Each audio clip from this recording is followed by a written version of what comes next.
O Brasil é o segundo país que mais realiza cirurgias plásticas no mundo. Só perde para os Estados Unidos. E chegou a este lugar no ranking graças à lipoaspiração, o procedimento preferido das brasileiras e de cada vez mais brasileiros. O crescimento foi de quase 130% nos últimos 4 anos, com mais de 200 mil cirurgias realizadas em 2011. Em segundo lugar vem o implante de silicone e em terceiro está a plástica de abdômen. Para evitar erros que podem levar à morte, a 33ª Jornada Paulista de Cirurgia Plástica destaca o controle de intercorrências em lipoaspiração, entre outros assuntos. Vamos mostrar a jornada e conversar sobre cirurgia plástica aqui no estúdio com o especialista pela Sociedade Brasileira de Cirurgia Plástica, André Colaneri. Doutor Colaneri, muito obrigada pela vinda ao Terra, é um prazer receber o senhor aqui. Eu que agradeço o convite. Qual é o perfil de quem faz lipoaspiração hoje no Brasil? E é verdade, aí eu gostaria de falar um pouquinho sobre a experiência no consultório do senhor, se a faixa etária está cada vez mais baixa. A cirurgia plástica ela tem tido um aumento da procura em todas as faixas etárias. Então é verdade que o mais jovem tem feito que o mais idoso tem feito que a mulher tem feito mais o homem também, porque ela está mais popularizada, o custo está mais acessível, né? A camada da população tem tido maior acesso, não só pelo preço que baixou, mas também pela melhora do poder aquisitivo, né? Então, as técnicas mais modernas são mais seguras, tudo isso acaba aumentando a procura, sim, de todas as faixas etárias. As mais jovens também, né? Agora, quem é mais jovem, tem até menos de 18 anos, precisa de autorização dos pais, né? Com certeza, não só da cirurgia, mas é importante que os pais estejam na consulta acompanhando o filho. A lipo é indicada para quem? A gente vê muitas pessoas que olham a cirurgia como uma forma fácil de emagrecer. A lipoaspiração ela é indicada para aqueles pacientes que têm o excesso de gordura, porque a lipoaspiração só tira a gordura, mas não mexe na pele e nem na parte muscular. Então, quando você tira o recheio, que é a gordura, a pele ela precisa retrair para não ter uma flacidez, um excesso de pele.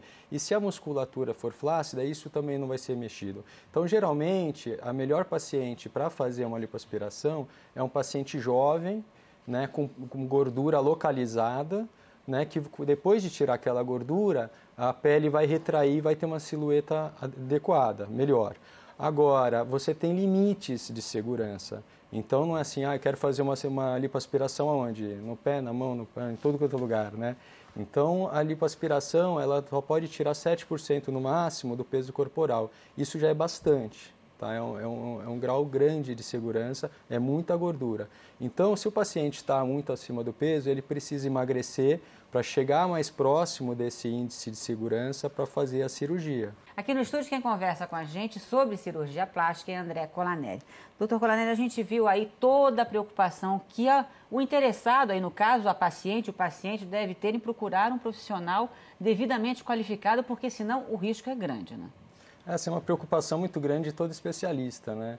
Porque, como foi falado, são 11 anos de formação. E para entrar na residência de cirurgia plástica é das residências mais difíceis e mais concorridas para se entrar. Então, o funil cada vez mais agudo. E isso dificulta muitos médicos que querem fazer ou que acabam tendo vontade de fazer a plástica em se tornar especialistas. E hoje muitos médicos não especialistas têm, infelizmente, feito a cirurgia plástica. Eu não procuraria um ortopedista para fazer um parto. Então, por que procurar um não cirurgião plástico especialista da sociedade para fazer uma cirurgia plástica? E isso acaba deixando a gente chateado também, porque às vezes aparece, a lipoaspiração é perigosa, quem fez, aonde fez, como fez.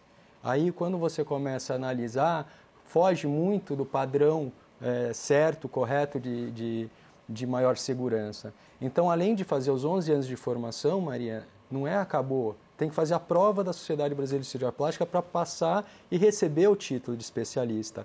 Lembrar que a residência de cirurgia plástica, que são os 3 últimos anos, eles são supervisionadas pela Sociedade Brasileira de Cirurgia Plástica. Então, serviços credenciados, com acompanhamento, né, tem todo um currículo a ser seguido, é um treinamento muito bem específico. Então, não é troco de nada que o especialista acaba tendo uma formação melhor. Sem dúvida. Toda vez que a gente vê algum destaque relacionado à lipoaspiração, casos que deram errado e até levaram à morte, a gente pensa assim, a lipoaspiração é a cirurgia que é mais feita por não cirurgiões plásticos formados, por outros médicos que acham que podem fazer esse tipo de cirurgia também? Provavelmente sim, porque, por exemplo, uma rinoplastia, que há médicos que fazem, mas geralmente são otorrinos. Uma cirurgia da pálpebra, geralmente são oftalmologistas que entram nessa... Agora, a lipoaspiração, tem dermatologistas que fazem, tem vários outros médicos que nem em residência em cirurgia geral tem, alguns cirurgiões gerais têm. Então, tem uma gama maior de médicos não especialistas que entram para fazer a lipoaspiração. Infelizmente, a lei brasileira, não existe uma lei de especialidade médica, ou seja, você precisa ter título de especialista para fazer a sua especialidade, a cirurgia plástica. Não existe essa lei. Então, você tem no CRM, por lei, qualquer médico pode fazer qualquer coisa. Agora, a hora que dá um problema, aí quando for julgar um erro médico, que vai se julgar imperícia, negligência e imprudência. Se não for um especialista, pode ser processado pela imperícia. Doutor Colaneri, plástica tem que ser sempre feita num hospital ou a gente pode ser operado numa clínica? É sempre importante ter uma estrutura adequada de segurança para aquela plástica. Então, quando se fala em cirurgia plástica, se fala desde tirar um névus, uma pinta, até fazer uma cirurgia de várias horas, né? Então, lógico que cada caso é um caso. Agora, é muito mais seguro você operar em ambiente hospitalar, com uma estrutura maior, do que operar num consultório ou numa clínica, né? Então, o ideal é que se opere em hospital com um especialista. Porque, Maria, quando tem uma complicação e ninguém é isento de ter um problema, né? Lógico que se faz o pré-operatório, se checa com exames, a parte clínica e só vai para a cirurgia. A cirurgia envolve risco. Exato. Sempre. A cirurgia plástica tem uma grande vantagem, você não precisa fazer. Né? Então, é diferente, tem um apendicite, tem que fazer de qualquer jeito, tem um câncer, tem que fazer de qualquer jeito. Não interessa se a pressão está alta, vai e opera. Né? A plástica não, estou com a pressão alta, vai tratar a pressão. Estou com anemia, vai tratar anemia. Estou com problema de tireoide, vai tratar a tireoide. Só opera quando você estiver apto, no menor risco possível, com pós-operatório programado. Por isso que plástica é muito procurado em férias e feriado, para ter um pós-operatório adequado. Então você já vai para a cirurgia com alto grau de segurança. Agora, se acontece alguma coisa, precisa duas coisas. Primeiro, saber tratar. E o especialista ele é apto para isso. Segundo, ter condições de tratar. Então, não adianta você saber fazer e não ter o material lá, não ter o equipamento adequado de suporte. Então, por isso que o ambiente hospitalar é muito mais seguro. E também em termos de aparelhos anestésicos e até a antisepsia, uma sala de cirurgia ela é muito mais limpa do que um ambiente de consultório ou uma clínica. Quem conversa com a gente é André Colaneri, que é especialista pela Sociedade Brasileira de Cirurgia Plástica. E vamos aproveitar esse mote aí para falar um pouquinho de reconstrução mamária e também de implante de silicone. Essa área, quando há necessidade de uma reconstrução mamária por conta de uma doença, no caso mais específico, por conta de um câncer, o mastologista e o cirurgião plástico agem em conjunto? Como é que funciona isso? Com certeza. A indicação para retirada da mama é do mastologista e também a cirurgia para tirar o tumor.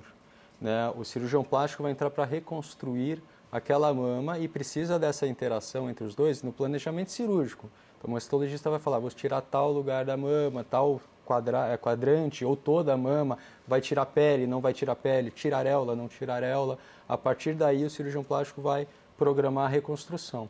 Uma coisa só importante que eu acho, quando se fala assim, tirou a mama toda e se pôs uma prótese, para o leigo fica muito fácil, muito de pensar, ele pôs uma prótese como a paciente que não tem câncer coloca uma prótese. De silicone. Uhum. É totalmente diferente, porque a glândula ela está embaixo da pele. Então a pele ela recebe toda a vascularização, o sangue que chega na pele atravessa a glândula. Então ela vem por algumas artérias, né, do lado, do centro e da profundidade. Quando você tira a glândula, você tira muito da vascularização daquela pele. Então você tem um risco grande de necrose, que é a morte da pele por falta de sangue.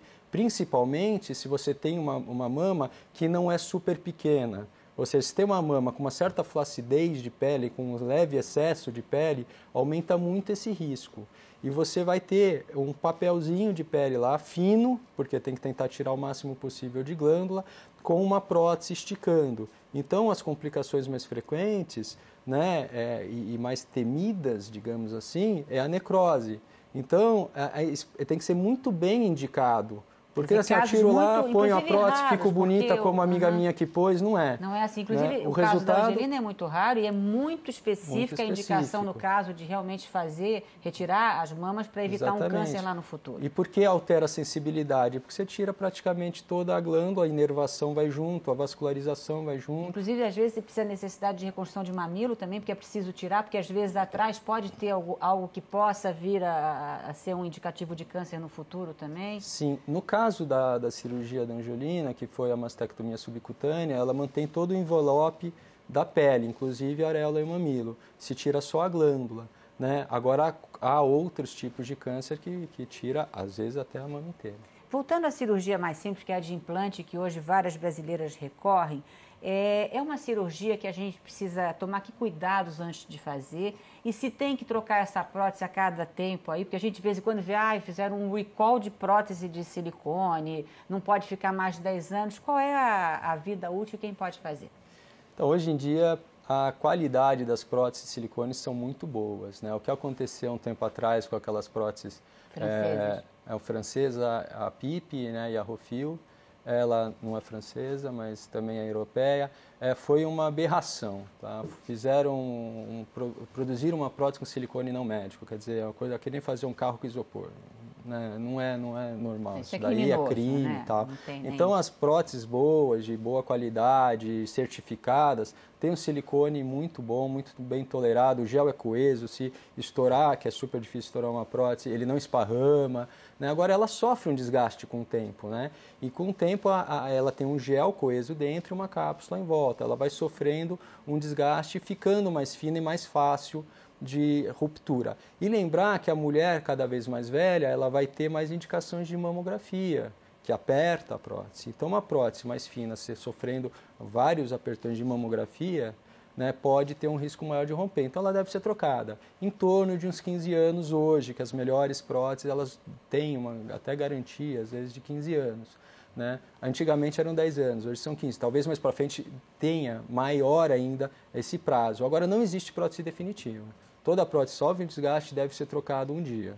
Agora, doutor Clonel, a gente tem visto uns exageros, né? Umas mamas cada vez maiores, parece que é uma competição de quantos mililitros, eu não sei nem se é assim que a gente fala de silicone, a fulana pôs, ou a Beltrana. Isso não é um exagero? Quer dizer, não tem aí um médico que também entrar ali com um pouco de bom senso, dizer que há um limite para o aumento das mamas? Eu sempre falo que cabe ao médico ponderar, né?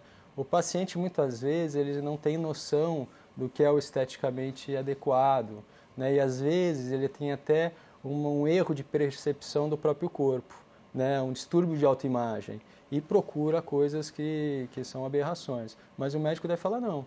Né? Então, a partir de tal ponto, fica um negócio fora do normal, não deve ser feito, até porque, além de esteticamente desagradável, que eu acho que o médico ele tem que falar até onde é esteticamente agradável, aumenta o risco de complicações também.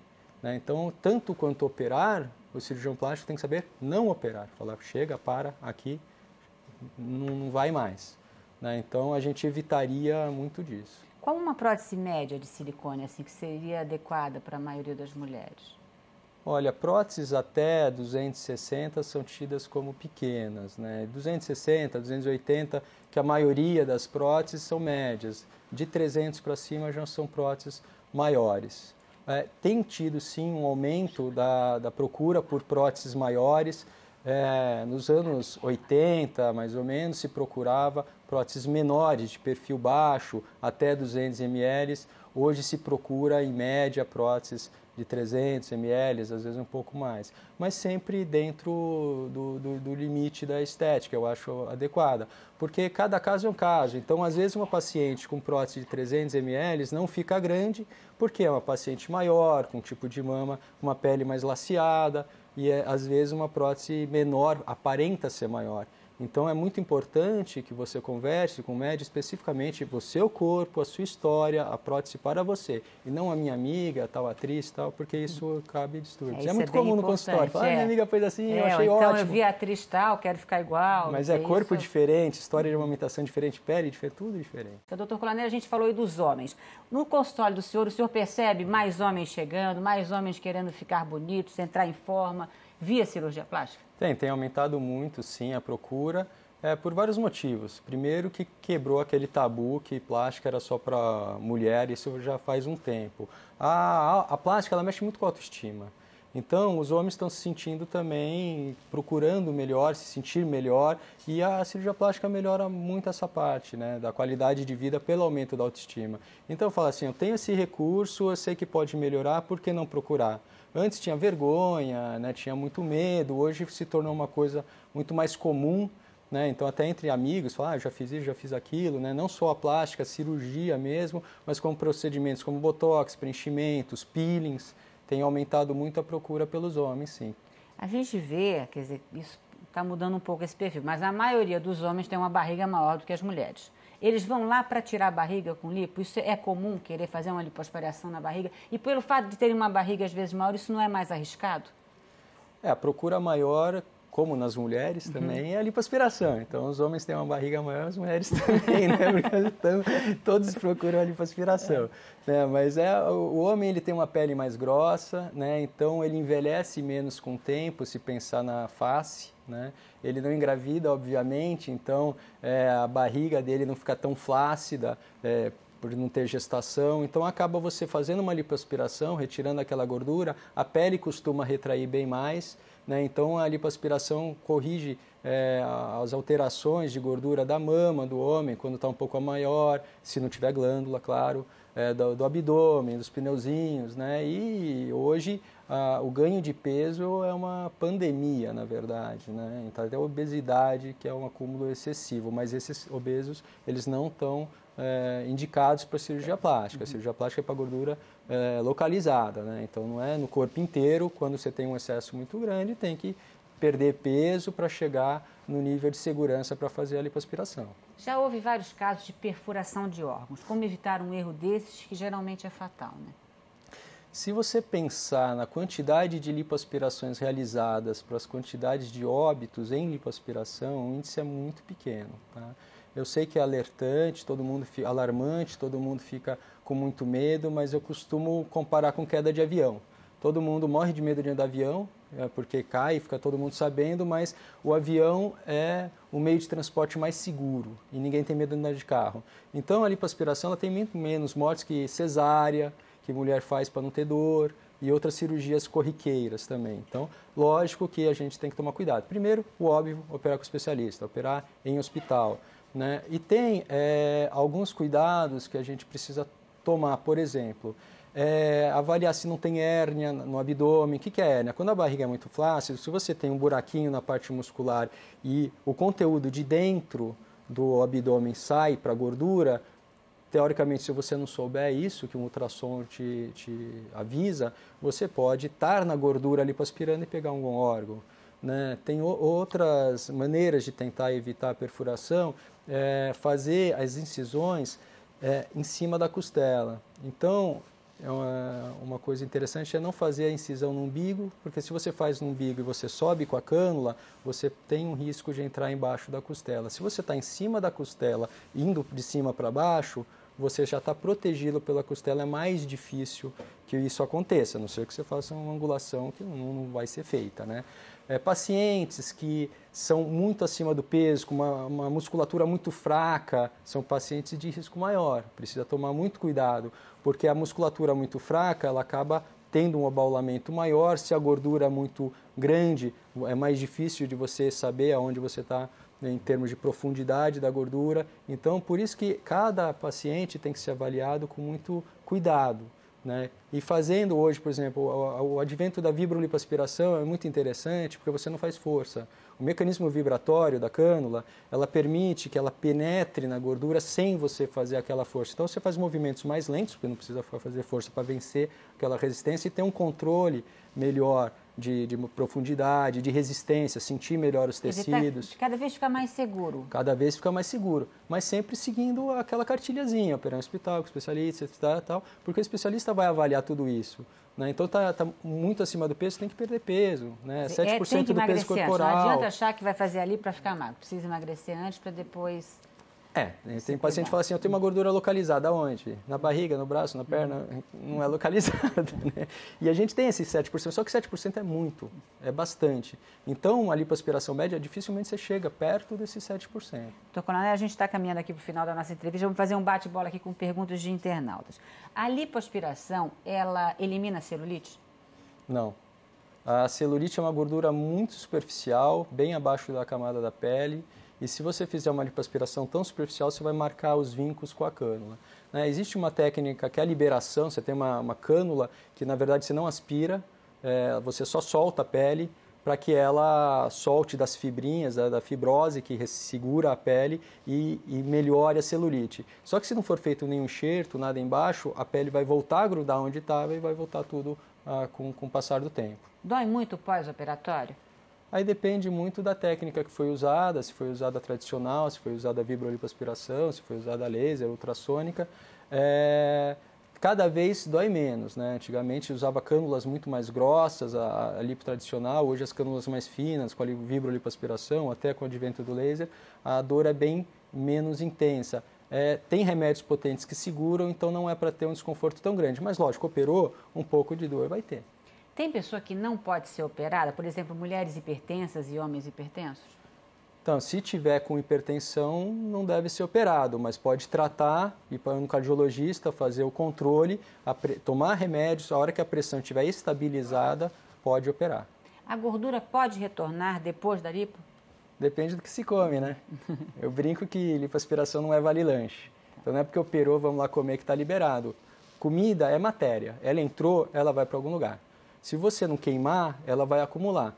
Lógico que tem menos propensão para acumular aonde foi feita a lipoaspiração, porque tem menos células, mas não se zera. Então pode engordar sim. E tem muita gente que não engordei muito na barriga, engordei mais nas costas, em outras áreas que não foi feita a lipoaspiração, que acumulou aquela comida que entrou. Ou seja, manter o resultado depende só do paciente. E lembrar que cada ano que passa, a gente está mais velho, o metabolismo diminui, a gente queima menos energia. Ou seja, se a gente comer o mesmo que a gente comia com 17 anos, igualzinho, todo ano a gente vai engordar um pouquinho. Mesmo que você seja uma pessoa magra, com histórico familiar de magreza. Ou a gente come menos ou gasta mais. Tá certo. Agora, a lipoaspiração deixa cicatriz?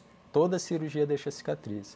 É que a lipoaspiração, ela deixa cicatrizes pequenas, só para a entrada da cânula.